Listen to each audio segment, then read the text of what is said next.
ಎಲ್ಲರಿಗೂ ನಮಸ್ಕಾರ. ನಮ್ಮ ವೆಜಿಟೇಬಲ್ ಗಾರ್ಡನ್ನ ನೋಡೋಣ ಬನ್ನಿ. ಟೊಮೆಟೊ ಗಿಡ ಹಿಂಗೆ ಕಾಣಿಸ್ತಿದೆ. ಒಂದು ಸ್ವಲ್ಪ ಡಲ್ ಆಗಿಬಿಟ್ಟಿದೆ, ಬಟ್ ಬಲ್ತಿದೆ ಚೆನ್ನಾಗಿ ಗಿಡ.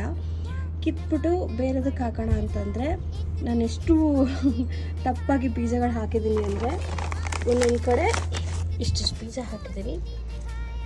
ಕಿತ್ತರೆ ಇಡೀ ಗಿಡ ಬರುತ್ತೆ. ಸೊ ಐ ಗೆಸ್ ಟೊಮೆಟೊ ಹಾಳಾಗಿದೆ.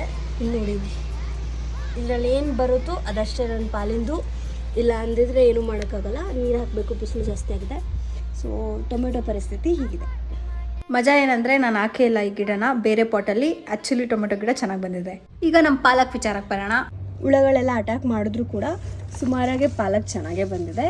ಐ ಥಿಂಕ್ ಇದೇ ಮ್ಯಾಕ್ಸಿಮಮ್ ಸೈಜು. ಸೊ ನಾನು ಅಂದ್ಕೊಂಡೆ ಇವತ್ತು ಪಾಲಕ್ ಕಟ್ ಮಾಡ್ಕೊಂಡು ಹೋಗೋಣ. ಸ್ವಲ್ಪನೋ ಜಾಸ್ತಿನೋ ನಾನೇ ಬೆಳೆಸಿದ ಪಾಲಕು ಅನ್ನೋ ಖುಷಿಗೆ ಪಾಸ್ತಾ ಮಾಡ್ಕೊಂಡೇನೋ ತಿಂತೀನಿ. ನಾಳೆ ಏನಾದರೂ ಅಕಸ್ಮಾತಾಗಿ ಟೊಮೆಟೊ ಗಿಡದಲ್ಲಿ ಟೊಮೆಟೊ ಬಂದರೆ ಅದರಲ್ಲೂ ಪಾಸ್ತಾ ಮಾಡ್ತೀನಿ. ಐ ಹೋಪ್ ನಿಮಗೆ ವಿಡಿಯೋ ಇಷ್ಟ ಆಯಿತು ಅಂತ. ಮತ್ತೆ ಸಿಗೋಣ. ಅಲ್ಲಿವರೆಗೂ ನಮಸ್ಕಾರ.